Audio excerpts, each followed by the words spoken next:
Buenos días a todos. Hoy vamos a hablar un poco de genómica y sus usos en salud pública, que es donde nosotros trabajamos. La idea de este teórico es que ustedes vean cómo la genómica puede responder distintas preguntas, depende cómo esté enfocada, depende del patógeno con el cual estamos trabajando. Para ponerlos en contexto, nosotros trabajamos en el Instituto Malbrán, el Instituto Nacional de Enfermedades Infecciosas de Argentina, donde se localizan la mayoría de los laboratorios nacionales de referencia que trabajan con patógenos de importancia en salud pública. ¿Qué es lo que hacemos en la institución? Generamos evidencia para tomar acción en salud pública finalmente. ¿Y cómo lo hacemos? Juntando los datos epidemiológicos, los datos generados en el laboratorio, haciendo un análisis, una interpretación de esos datos y finalmente generando una información que pueda ser visualizada de manera correcta para llevar a una acción determinada. Para ponerlos un poco en contexto de cuándo empezamos con la secuenciación de genoma completo, esto no fue hace tanto tiempo. Se inició en el año 2012 con una colaboración con el Instituto Sanger y con varios cursos de capacitación. Esto es para tener una idea de que esta metodología no es algo con lo cual está trabajándose en vigilancia en salud pública desde hace tantos años, ¿sí? Todavía sigue siendo bastante novedosa en algún punto. En ese momento, cuando empezamos a trabajar, aún ni siquiera secuenciábamos en el país, no secuenciábamos en el instituto por lo menos. Hemos participado de varios trabajos globales que nos han ayudado a ir aprendiendo y entendiendo un poco cómo es y qué preguntas nos podemos ir respondiendo. Fue a partir del año 2014, con un subsidio de la Food and Drug Administration, de la FDA y la Organización Mundial de la Salud, que adquirimos el primer secuenciador, un MiSeq, que si se acuerdan de los de la tecnología de Illumina, es uno de los más pequeños, ¿sí? Es un secuenciador de escritorio, pero que nos sirve para responder muchas de las preguntas de vigilancia que teníamos y que todavía tenemos. Desde que tuvimos el subsidio hasta poder generar nuestras primeras secuencias pasó más de un año. Recién en el 2015 pudimos tener nuestras primeras secuencias de Escherichia coli y Salmonella.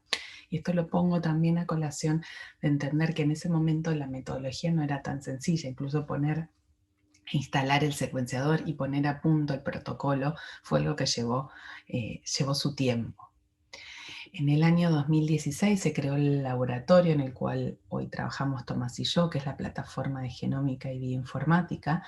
Y esto es para contarles que es un laboratorio que es transversal a toda la institución. Y en una institución que tiene más de 100 años, crear un laboratorio nuevo con este fin fue algo bastante disruptivo. Trabajamos en un montón de proyectos nacionales desde el año 2015, primero focalizados en patógenos transmitidos por alimento, entre bacterias, y luego nos fuimos abriendo cada vez más a otros patógenos de otras bacterias de importancia en salud pública, pero también de otros virus, ¿sí? Influenza, enterovirus, rabia, HPV, y hoy estamos trabajando, por ejemplo, con coronavirus. Como ven en este abanico de patógenos, cada pregunta es diferente y cada enfoque de la vigilancia es distinto. Entonces, nos vamos haciendo y nos vamos versatilizando un poco, haciéndonos más versátiles, dependiendo cuál es la pregunta, ¿sí? Ahora les vamos a contar un poquito cómo es la metodología de trabajo. En la plataforma trabajamos junto con el Laboratorio Nacional de Referencia, que son los expertos en la vigilancia del patógeno, ¿sí? Son los que tienen todo el conocimiento, vienen hace años estudiando y vigilando ese patógeno. Y junto con ellos empezamos a ver y a preguntarnos cómo puede la metodología responder las preguntas que ellos tienen, o ver si dentro de las metodologías actuales la genómica puede responder algo diferente o dar mayor información. ¿Cómo lo hacemos? Bueno, por un lado generando las secuencias, esa es una de las partes. En algunos de los proyectos generamos las secuencias con el laboratorio de secuenciación de genoma completo, pero en algunos, por ejemplo, trabajamos solo en el análisis genómicos con el Laboratorio Nacional, o hacemos todo junto. Hacemos un poco el llevar el proyecto adelante, o sea, tener una idea de cuál es la pregunta, cómo va a ser el flujograma de trabajo, cuál va a ser el presupuesto, cómo lo vamos a poder hacer, qué vamos a requerir, cómo vamos a analizar esos resultados y finalmente cómo los vamos a presentar de manera tal que las respuestas sean visibles a la pregunta original que teníamos. También nos encargamos de la infraestructura informática, esto que ustedes muchos preguntaban, bueno, hoy estamos analizando con Galaxy, ¿qué pasa si quiero analizar solo en mi computadora o quiero analizar un mayor número de genomas? Bueno, en el instituto tenemos un clúster de análisis que se llama de alto cómputo, que lo compramos ya también hace unos años, con un subsidio para tuberculosis y que a poco lo vamos agrandando con los subsidios que vamos teniendo. Ya cada vez nos queda más chico. Les vuelvo a decir, esta es una tecnología que fue creciendo muy rápido en muy poco tiempo. Entonces la cantidad de genomas que generamos en la institución y que analizamos por proyectos externos es cada vez más grande y requiere de esta flexibilidad de ir también agrandando la capacidad de cómputo. Y fundamentalmente hemos trabajado durante estos años muchísimo en capacitación interna, capacitación externa, generar gente que pueda interpretar los resultados de genómica, que los pueda analizar y que los pueda finalmente entender.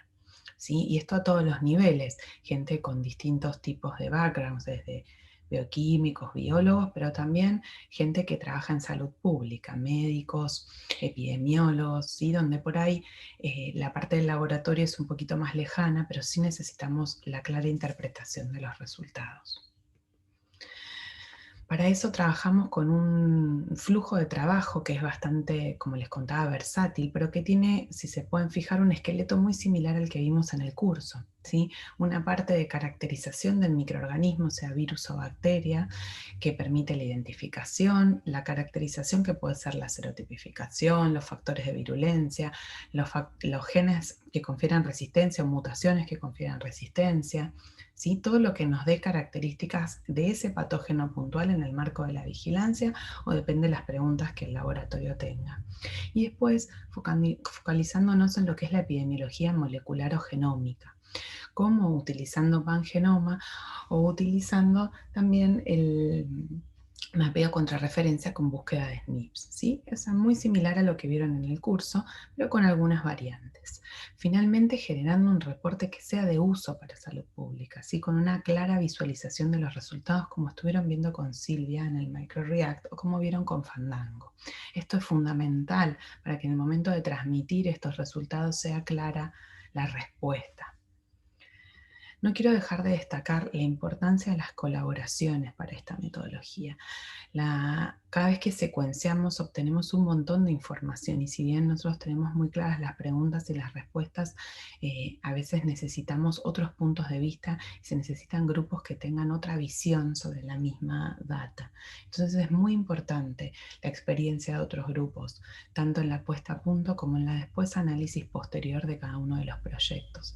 Tuvimos y trabajamos con muchísimos colaboradores internacionales y nacionales con distintos proyectos, algunos en capacitación y otros que tienen que ver en el proyecto en sí mismo, en poder responder la pregunta desde distintos ángulos, con distintas herramientas y distintos expertise.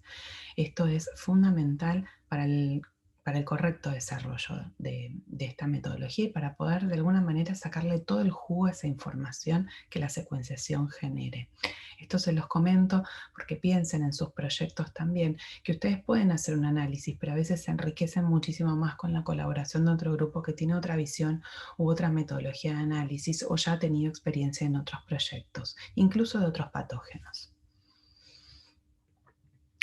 Voy a empezar a contarles varios ejemplos, ¿sí? Y la idea de esto no es que se lleven el detalle de cada uno de los ejemplos, sino que tomen la pregunta, la idea, la forma de análisis que les pueda servir a ustedes para desarrollar sus propios proyectos y sus propias preguntas. Voy a empezar con uno que me gusta mucho porque fue de los primeros que tuvimos, así ven cómo fue la génesis de todo esto, que fue uno de Shigella Sony. Todo se inició con un proyecto regional allá por el año 2012 en una reunión de Shigella que hubo acá en Buenos Aires, junto con el grupo de Nick Thompson del Instituto Sanger y de la Universidad de Costa Rica con Caterina Guzmán Berry, a través de PulseNet América Latina y Caribe. La idea era estudiar la distribución de Shigella Sony en Latinoamérica, utilizando la vigilancia con genómica. Pero fundamentalmente era capacitar a los profesionales de la región. Piensen que en el año 2012, cuando nos vinieron con este proyecto, para nosotros era muy, muy novedoso, no sabíamos de qué se trataba la secuenciación de genoma completo y muchísimo menos cómo analizarlo. Y la realidad es que tampoco había mucho material disponible, ni siquiera en las publicaciones había mucho detalle en la metodología y métodos, y no había la gran variedad de información que hoy podemos encontrar de esto. Así que era un gran desafío para nosotros en Latinoamérica y en Argentina también. Lo que se hizo fue que cada país aportó, digamos, con su background de vigilancia, seleccionó aislamientos con características determinadas, teniendo muy en cuenta los datos epidemiológicos, y se hizo un estudio global tratando de ver una dispersión regional, ¿sí?, de todos los países que participaron. Fíjense que el total de genomas analizados fue un poquito más de 300, y en ese momento era un proyecto sumamente disruptivo para la región. Era la primera vez que analizábamos tantos genomas de Latinoamérica juntos. En el marco de ese proyecto también se hizo un curso en Buenos Aires, esto ya fue en el año 2016, del Instituto Sanger en el Instituto Malbrán, con 20 aislamientos de Shigella Sona. Y la idea del curso fue bastante ambiciosa y era secuenciar, analizar y publicar estos aislamientos en el transcurso de una semana, lo cual nos hizo correr muchísimo. Los alumnos hicieron el análisis del brote con las herramientas que tenían. Perdón, no eran brotes, eran 20 aislamientos que venían de un proyecto donde había una sospecha de brote. Este era un proyecto que habíamos iniciado años antes con la Universidad de Harvard, con el software SATSCAN, que lo que hacía era tratar de buscar señales por datos epidemiológicos de posibles brotes que no hayamos caracterizado en el laboratorio. Seleccionamos 20 aislamientos de 2 posibles sospechas de brote. Y eso se analizó durante el curso. ¿Pero qué pasó? En la misma semana del curso, en realidad la semana anterior, comenzamos con un brote de diarrea muy grande en el sur de la provincia de Buenos Aires. Hubo más de 2000 afectados en la ciudad de Berazategui. Y se pudo aislar al patógeno causal del brote, que era Shigella sonei también. Y derivaron 8 aislamientos de ese brote del instituto para procesar. Entonces decidimos sumarnos un desafío. Como no teníamos suficiente con hacer un curso en el cual queríamos secuenciar y analizar todo a tiempo real, decidimos también sumarnos un nuevo desafío, que era poder estudiar el brote a tiempo real, tanto por las técnicas convencionales o estándares de ese momento y por secuenciación, ¿sí? Teníamos, aparte, este brote estaba en todos los medios, y había, digamos, teníamos bastante presión en ese momento para poder resolverlo. Tanto la parte fenotípica como la parte de secuenciación de genoma completo, cada uno iba trabajando en paralelo, y la idea era no comunicarnos los resultados para ver si llegábamos a lo mismo. Los aislamientos se procesaron rápidamente, iniciamos el sábado y ya para el día martes estábamos informándole al ministerio los resultados de NGS. Piensen que era la primera vez que hacíamos el análisis genómico. No teníamos un pipeline de análisis, un flujograma de análisis muy claro todavía en ese momento, porque recién estábamos iniciándonos. Un año antes habíamos obtenido recién nuestras primeras secuencias. Y lo que habíamos podido ver es que de los 8 aislamientos que habían derivado, 7 tenían un perfil muy, muy similar, digamos, idéntico por análisis por SNPs. En este caso hicimos un mapeo contra referencia, muy similar al que ustedes hicieron en el curso, utilizando Gabins para bloquear zonas variables. En ese momento no estaba SNPy, pero usamos el Borrow-Wheeler Alignment, usamos Small Tools, o sea, muy parecido a lo que ustedes estuvieron viendo. Y vimos que una de las cepas era diferente, uno de los aislamientos era diferente. Eso ya se podía ver por la característica de la resistencia, ¿sí? Tanto por resultados fenotípicos como por secuenciación. Como resultado final pudimos ver que correlacionaban perfectamente los resultados de NGS con los resultados fenotípicos. Obtuvimos resultados en algunos casos bastante más rápido que las técnicas convencionales, por ejemplo el campo pulsado, donde recién estuvo casi una semana después de lo que habíamos obtenido los resultados por NGS. No porque el campo pulsado demorara tanto, sino porque hubo algunos inconvenientes en el medio, que suele pasar con la tecnología. ¿Sí? Pero si vemos, cuando nosotros analizamos poquitas cepas, nos es muy difícil determinar, bueno, esto es un brote, no es un brote. La que es diferente es realmente tan diferente, pertenecería o no al brote. Podemos ya ver por los resultados en cuanto a las características de resistencia que sospecharíamos que no. Pero siempre necesitamos darle un un contexto. Por eso es tan importante ponerle contexto de otros aislamientos. Y lo que hicimos fue ponerles el contexto de los aislamientos, estos 20 del curso, y los 50 aislamientos que habíamos secuenciado en el proyecto regional previamente. ¿Sí? Este es el paper que sacamos en el curso, que realmente se inició con los resultados de los alumnos y se subió al BioArchive el día viernes con todos los alumnos presentes. Y cuando lo pudimos poner en concepto, vimos, acá pueden ver en violeta, ¿sí? las cepas que pertenecían al brote, y pueden ver que la que no estaba completamente separada de los mismos, ¿sí? Entonces podemos poner en contexto y realmente contestar que no, que había una cepa que no pertenecía al brote. Pero también pudimos ver que había cepas que estaban relacionadas al brote que no habían sido derivadas, o sea, que venían previamente, que también eran de Buenos Aires, con lo cual podemos sospechar de algo que ya estaba circulando. A su vez pudimos discriminar las dos sospechas de brotes que teníamos como duda en el curso, ¿sí? Esto también fue publicado, o sea, estos casos de este brote y de los dos sospechas de brotes del curso fueron publicados en el trabajo regional finalmente, que no solo estudiamos los linajes de Shigella y se pudo ver un linaje nuevo en Centroamérica que no estaba descrito previamente, y bueno, pudimos poner en contexto, acá están el brote del 2010 y del 2016 que estudiamos, de 2010 y 2011 que estudiamos en el curso, el del 2016 de Berazategui, lo podemos ver en el árbol, acá se ve el del 2016, con la cepa que no pertenecía al brote, obviamente son del mismo sublinaje. Y acá otra vez volvemos a hablar del nivel de discriminación, o sea, el linaje claramente no me va a discriminar el brote, pues probablemente sea de lo que ya tenga circulando en el país. Así que bueno, esta es una de las primeras historias y preguntas concretas que tuvimos, pero era también mostrarle un poquito las herramientas que usamos. Uno de los árboles que vieron también fue visualizado con Fandango, exactamente igual que lo hicieron en la primera parte del curso. Ahora voy a pasar a otra historia un poquito más compleja, que es la de Vibrio cólera. Esta historia vino o comenzó con una publicación que fue muy disruptiva para todos los que trabajamos en cólera, ¿sí? Que fue una publicación en la revista Nature donde hablaba de olas de transmisión de cólera. Si ustedes ven este árbol filogenético, para un árbol bacteriano tiene una fisonomía un poco rara, ¿sí? Lo vemos escalonado, vemos que las ramas son ascendentes solamente, no vemos ramas para abajo, es más parecido a un árbol filogenético de virus más que de bacterias. Y lo que tiene de particular esto es que justamente se genera, ¿sí?, una ola de transmisión que se corta y luego se genera otra que también se corta y otra que también se corta. ¿Sí? Lo vemos así escalonado. Esto no es muy común de verlo y fue lo que llamó bastante la atención. Pero lo más disruptivo de este paper para los que trabajamos en cólera era que sugería que la epidemia que tuvimos en Latinoamérica en los 90 había sido ingresada por África, cuando toda la evidencia anterior daba indicios de que el ingreso había sido por Asia. Así que fue un paper muy discutido y en la comunidad de los que trabajamos en cólera a nivel internacional para esa época, y queríamos explorar un poquito más. De nuevo, esta era una tecnología nueva, novedosa, las metodologías de análisis eran también novedosas y queríamos ver qué pasaba.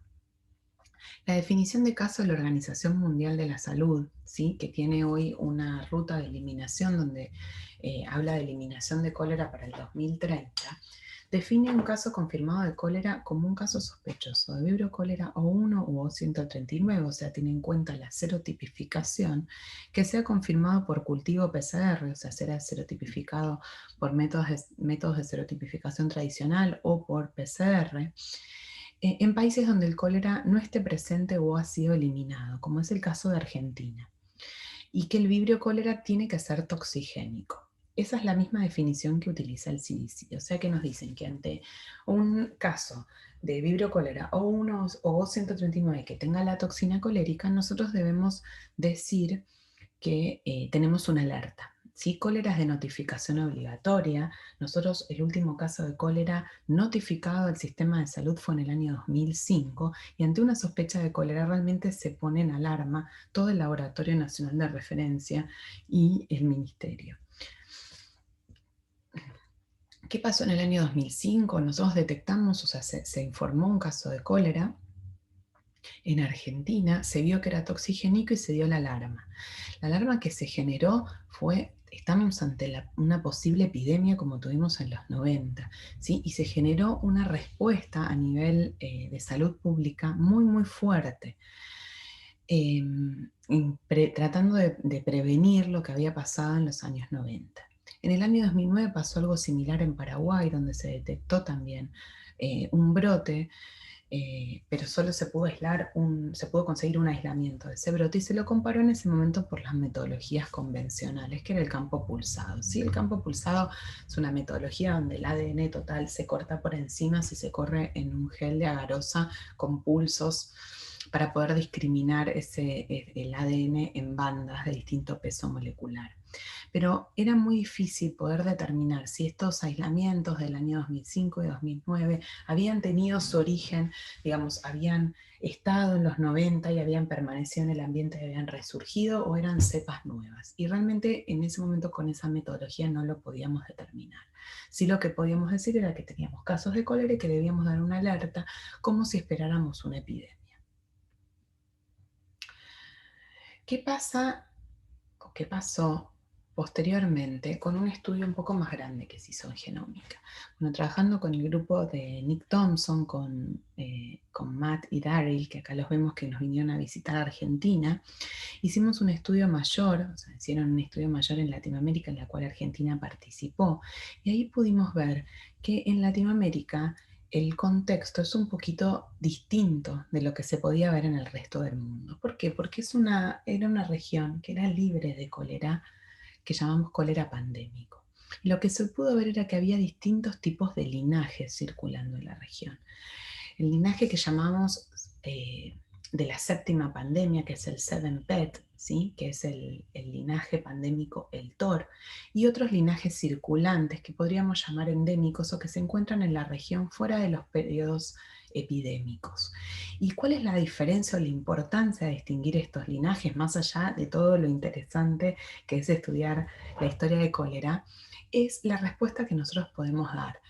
El linaje pandémico produce explosiones y epidemias muy, muy grandes, mientras que los linajes no pandémicos también producen casos de cólera, pueden producir brotes localizados, familiares o incluso comunitarios, pero no producen el número de casos masivos que sí produce el linaje pandémico, el TOR.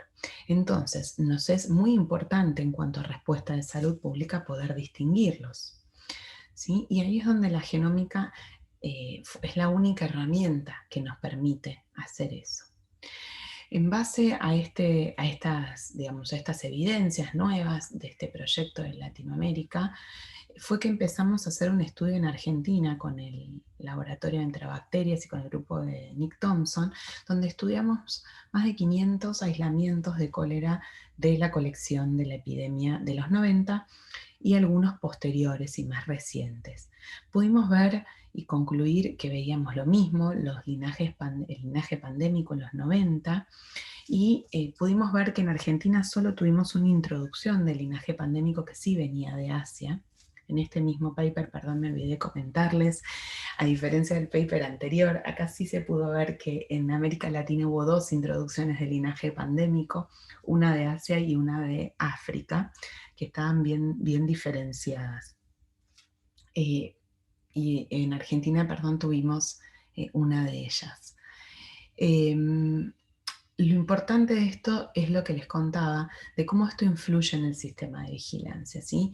Este paper de toda la historia de cólera de Argentina salió este año, fue un trabajo de 5 años, más o menos, de mucho análisis y mucha discusión, pero el año pasado tuvimos la suerte de poder hacer una reunión de actualización en cólera donde pudimos redefinir un poco los parámetros de vigilancia y poder incorporar este concepto de linaje pandémico a la alerta. Entonces hoy en día, si volvemos para atrás como en el año 2005 y tenemos otra sospecha, tenemos un nuevo caso de cólera, antes de dar la alarma vamos a poder distinguir si ese caso, si ese aislamiento pertenece a este linaje pandémico y da esta respuesta explosiva, ¿sí? Entonces eso nos va a permitir responder de manera más eficiente. Y eso parece algo trivial, pero realmente no lo es. En un país donde los recursos en salud pública son limitados, en todos lados es limitado, o sea, todos los recursos siempre son limitados. El uso correcto de los mismos es también una obligación. Entonces, dar la respuesta moderada cuando corresponde e intensa cuando corresponde es sumamente importante. A su vez, todo esto se informó a esta Global Task que tiene la Organización Mundial de la Salud para eliminar el cólera, porque si hablamos de eliminar el cólera 2030, ¿qué pasa con estos linajes circulantes o endémicos que se encuentran en el ambiente, que no son de fácil eliminación? Entonces podemos hablar por ahí de eliminar cólera pandémico, pero no tan así del cólera endémico ligado a otro tipo de dinámica y evolución. Así que esta es otra historia, con otra, si pueden fijarse, otro enfoque, otra pregunta. Y empezamos estos estudios sin saber muy bien a qué íbamos a llegar o con qué respuestas nos íbamos a encontrar. Y voy a contar otra historia más de Streptococcus pyogenes. Ese es otro patógeno, ¿sí? Donde hay 700 millones de casos de infecciones leves, no invasivas cada año, de los cuales 650.000 progresan a enfermedades invasivas severas que pueden tener una mortalidad del 25%. En Argentina la vigilancia de este patógeno es pasiva, se da por derivación voluntaria al Laboratorio Nacional de Referencia, y la subtipificación es mediante la secuenciación de un gen, ¿sí? Un gen con la técnica, ¿se acuerdan? La técnica de primera generación de secuenciación, la técnica de Sanger que hacemos con el secuenciador AVI, y se secuencia el gen M para ver esta tipificación. ¿Qué pasó? Aparecieron varios casos letales en la ciudad de Buenos Aires en la semana 36 epidemiológica, esto fue en el año 2019, si no me 2019-2018, en el Laboratorio Nacional de Referencia. Se realizó la subtipificación por el método de rutina y la genotipificación por secuenciación. Ahora vamos a ver por qué tuvimos que hacer la secuenciación, pero la gran pregunta era, tuvimos estos casos letales, y la pregunta, imagínense, eran chiquitos menores de 5 años, con lo cual había una alerta muy grande, era ver si nos encontrábamos ante un brote de una cepa más virulenta de lo habitual. Entonces necesitábamos ver un poquito más el contexto de estas cepas, ¿sí? Todos los aislamientos pertenecían al tipo M1 y al secuenciotipo, o sea, el de MLST 28, con lo cual podríamos sospechar de un brote. Esto estaba asociado encima a una enfermedad invasiva, a un clon de la enfermedad invasiva más ampliamente distribuido en el mundo. Pero queríamos ver un nivel mayor de discriminación. Entonces quisimos hacer el estudio por genómica. Hasta el momento todos los aislamientos eran sensibles a todos los antibióticos, así que por ese lado estábamos más tranquilos.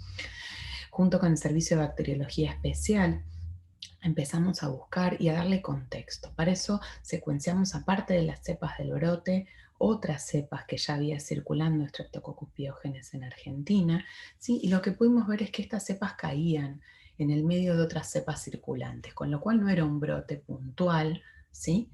Sino que estaban dispersas entre lo que ya estaba circulando en Buenos Aires y en el país. Y por otro lado, vimos el perfil de toxinas. ¿Sí? Acá en este gráfico, en esta forma de visualización, vemos solo algunas de las toxinas, ¿sí? Y pudimos ver, si pueden ver en los cuadraditos, los que están pintados, que son los que tendrían toxina positivo, no hay ningún perfil de todos estos que concuerde, ¿sí? Que tenga todas las toxinas o tenga un perfil toxigénico idéntico. Entonces eso nos hizo descartar la posibilidad de un clon nuevo hipervirulento, primero, y la presencia de un brote.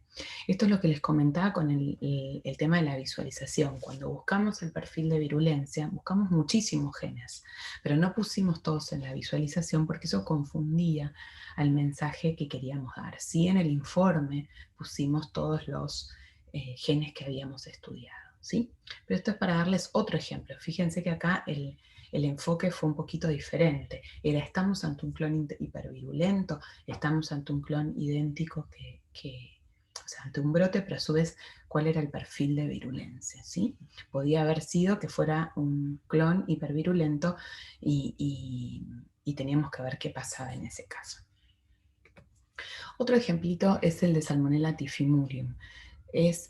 Salmonella es un patógeno reconocido a nivel internacional como agente causal de enfermedades transmitidas por alimento, con dos serovariedades más comunes asociadas a infecciones que son Typhimurium y Enteritidis. Acá pasamos a la serotipificación como metodología de caracterización.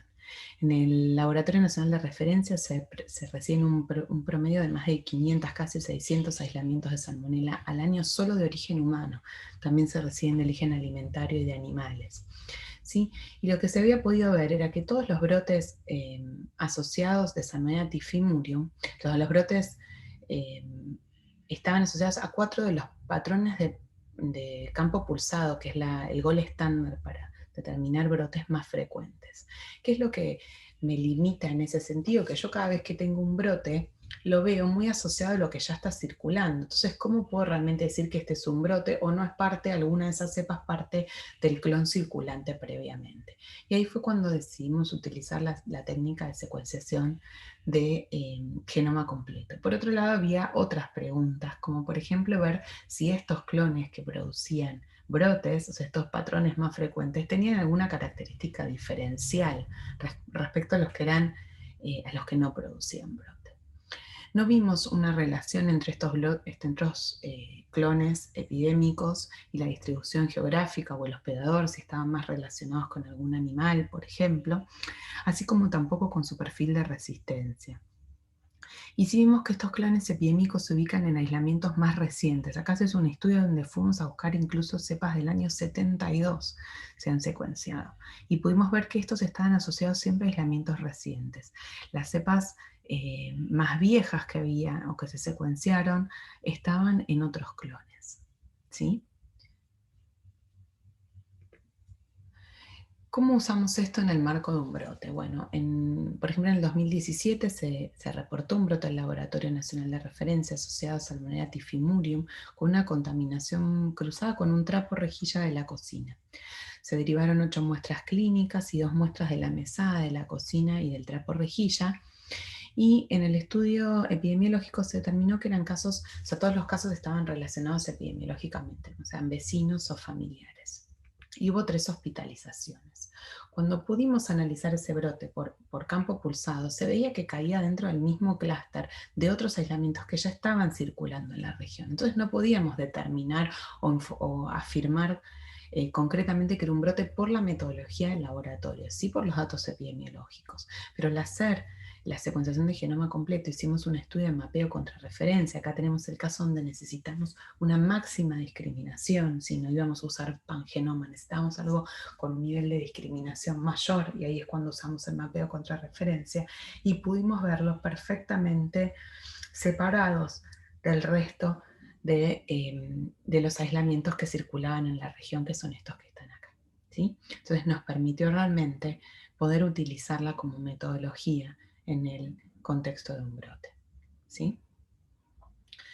Por último, les voy a dar un último ejemplito que tiene que ver con tuberculosis, ¿sí? Este es otro patógeno, con otro tipo de vigilancia, otro tipo de preguntas.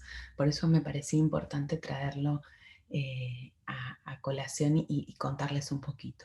Tuberculosis es una de las mayores causas de muerte a nivel mundial debido a enfermedades infecciosas. Hay más de 1 millón de muertes por año. Y de infecciones resistentes, o sea, la resistencia antibiótica en tuberculosis es un problema muy importante. Es producido por Mycobacterium tuberculosis, es el agente causal. Y una de cada 3 muertes es causada por bacterias resistentes a las drogas, se debe a tuberculosis. O sea, cuando hablamos de un problema de resistencia a tuberculosis, tiene una incidencia muy alta. Es una de las mayores amenazas de salud pública a nivel mundial, según la Organización Mundial de la Salud. Y a nivel global, solo el 22% de los 6,3 millones de personas con diagnóstico no de tuberculosis en 2016 tienen acceso a la prueba de susceptibilidad a rifampicina. O sea, solo un 22% del total se conoce el nivel de resistencia. Eso impide que el tratamiento estándar sea dado de manera correcta. El tratamiento estándar tarda varios meses, entre 2 y 4 meses, y a medida que se va generando resistencia, esto va haciendo que pasemos a drogas de segunda línea y a fluoroquinolonas. Entonces, complejiza también la forma de hacer el tratamiento, lo cual hace que por ahí haya abandono de tratamiento y finalmente esto seleccione cepas resistentes. Tengan en cuenta que esto es un gasto muy grande en salud pública, ¿sí? Porque las drogas antituberculosas también son caras y hay programas de vigilancia para tuberculosis en todos los países, incluso en Argentina. ¿Qué es lo que pasa en Argentina? Nosotros como país tenemos una incidencia moderada de tuberculosis, tenemos 26,47 cada 100.000 habitantes, pero su distribución es muy variable. Tenemos aproximadamente 12.000 casos nuevos al año, pero la incidencia es más alta, por ejemplo, en el norte de nuestro país, con incidencias que se pueden dar mayores a 180 casos reportados cada 100.000 habitantes. Con lo cual es una enfermedad en la cual hay que tener en cuenta y depende de la zona geográfica esta distribución. ¿Sí? Los casos de tuberculosis MDR y XR en Argentina están ampliamente caracterizados. Hay 8 cepas MDR, Mycobacterium tuberculosis, todas pertenecen al mismo linaje, que es el linaje 4, el euroamericano. Representan el 66% del total de los casos de tuberculosis multiresistentes. Cada cepa está en un área geográfica restringida y con un perfil de resistencia característico. Esto ha sido estudiado por el Laboratorio Nacional de Referencia y por la doctora Viviana Ritaco y Joana Monteserín por varios años. ¿Cuáles son los desafíos en el diagnóstico de la resistencia a tuberculosis? ¿Sí? La resistencia a tuberculosis se da por mutaciones puntuales. No vamos a ver esta transferencia de genes, entonces lo que vemos es, digamos, pocos cambios a lo largo del tiempo, lo cual hace que también sea un desafío en cuanto al análisis genómico, que ahora lo vamos a ver. Pero los desafíos en el diagnóstico tienen que ver con mejorar la detección de la resistencia a distintas drogas generada por mutaciones que están fuera de las regiones investigadas por métodos comerciales. Hoy tenemos un método comercial que es el GeneXpert, que detecta la resistencia a rifampicina en zonas determinadas y mutaciones muy puntuales. Y si bien permite una rápida detección, no tiene el perfil de susceptibilidad al resto de las drogas que se hace por otras metodologías. En el Laboratorio Nacional de Referencia se hace la detección al perfil, se hace el perfil de resistencia tanto fenotípico como por GeneXpert. La resistencia está determinada por múltiples genes y debemos diferenciar las mutaciones silentes. Por otro lado, también es importante determinar el genotipo y la virulencia, ¿sí? Cuáles son los genotipos prevalentes, si eso va cambiando o no, y evaluar posibles factores de virulencia y transmisibilidad en estos tipos y en estos genotipos circulantes. La Organización Mundial de la Salud ya sacó una guía para el uso de NGS para mutaciones asociadas a la resistencia en drogas y Mycobacterium tuberculosis, ¿sí? Es una reseña para conocer ya las bases genéticas, ver las plataformas y esto de ponerle un poquito de estandarización y contexto, ¿sí? Aplicación clínica y en vigilancia. ¿Y cuáles serían los requisitos para implementar esto en los distintos laboratorios? Como dijimos, y por eso me parece tan importante ver la interpretación en cada caso. Acá hay una guía, esta es también de la guía de la Organización Mundial de la Salud, de interpretación de resultados y dar el grado de confiabilidad en cada una de las mutaciones. En este caso, por eso les decía que hay que tener en cuenta todo el problema y toda la pregunta. ¿Cómo se hace la vigilancia actualmente? El costo que tiene esa vigilancia. El GeneXpert es tremendamente costoso. Y el costo en cuanto a salud pública respecto al impacto que esto puede tener, por ejemplo, en iniciar el tratamiento correcto de drogas en el momento determinado, ¿sí? Entonces esto es un problema que hay que tenerlo en cuenta en todo el contexto. Para la secuenciación de tuberculosis XDR se hizo un proyecto, se han secuenciado cepas del año 2003 al 2005, 63 genomas de tuberculosis multi y extremadamente resistentes. Todos los aislamientos fueron secuenciados en el Malbrán y se realizó el aislamiento de genomas en nuestro clúster, o sea, fue un aislamiento hecho localmente. Se hizo un mapeo contra referencia, se buscaron los SNPs y se hizo la predicción genómica con un software que se llama Microbe, ¿sí? Desarrollado por el European Bioinformatics Institute. Esto es a lo que decíamos cuando tenemos que desarrollar un plan de análisis. No todos los softwares responden para lo mismo. Si vamos a analizar tuberculosis, no vamos a utilizar, por ejemplo, ARIVA, USR, CT2 o las bases de resistencia que estuvimos utilizando en el curso. Vamos a usar otro catálogo de mutaciones, ¿sí? Y finalmente hicimos un árbol filogenético. Todo esto fue en el marco del proyecto postdoctoral de Joana Monteserín, que estaba trabajando en el servicio de micobacterias en ese momento. Se pudo hacer el genotipo de las cepas estudiadas, poder hacer la caracterización, se pudo ver que la gran mayoría de las extremadamente resistentes corresponden a cepas de brotes transmitidas desde hace largo tiempo, ¿sí? Esas que les estábamos contando en el principio de las diapositivas, lo pudimos seguir confirmando. Y pudimos ver una alta correlación entre las pruebas fenotípicas de susceptibilidad y estas mutaciones de resistencia estudiadas. Esto es clave para poder ver y poder pensar en utilizar NGS como metodología de reemplazo a las técnicas convencionales. En ese marco iniciamos un proyecto con el Servicio de Tuberculosis y con el European Bioinformatics Institute, con Samir Iqbal, llamado Argent, donde la idea es crear una infraestructura automatizada para la vigilancia a tiempo real, ¿sí? Para eso IBI está trabajando fuertemente en afinar varias de las herramientas que tienen para que esto pueda ser utilizado a tiempo real en la vigilancia. La idea es generar un proyecto piloto que permita evaluar y compartir la información de esta variación genética, ¿sí? Y también evaluar esto, la reducción de costos, o sea, cuánto realmente la metodología serviría para utilizarla en la vigilancia comparado con los costos que tenemos, no solo en costos económicos, sino en mejora de tiempos de resultados y el impacto en costo de tratamiento. Finalmente, hacer un reporte clínicamente relevante y comparar esto con los métodos actuales que tiene el Laboratorio Nacional de Referencia. Estamos trabajando con estas tres herramientas, Clockwork, Microbe y Atlas, ¿sí?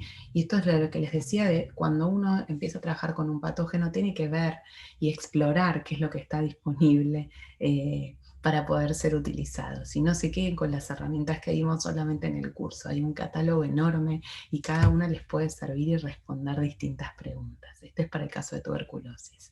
Acá estuvimos ya evaluando estas herramientas con los genomas que ya teníamos secuenciados y pudimos ver que están respondiendo muy bien y que dan unas visualizaciones muy interesantes y muy lindas para poder presentar en el Laboratorio Nacional de Referencia. También estuvimos trabajando muchísimo en el reporte, ¿sí? Imagínense cómo informarle de pronto a los epidemiólogos o a los médicos las mutaciones que confieren resistencia, ¿sí? Eso es muy complejo y muy difícil de informar y ellos se tienen que familiarizar de hablar de la resistencia a rifampicina, hablar de una mutación puntual. Bueno, ¿cómo lo informamos? ¿De qué manera está claro?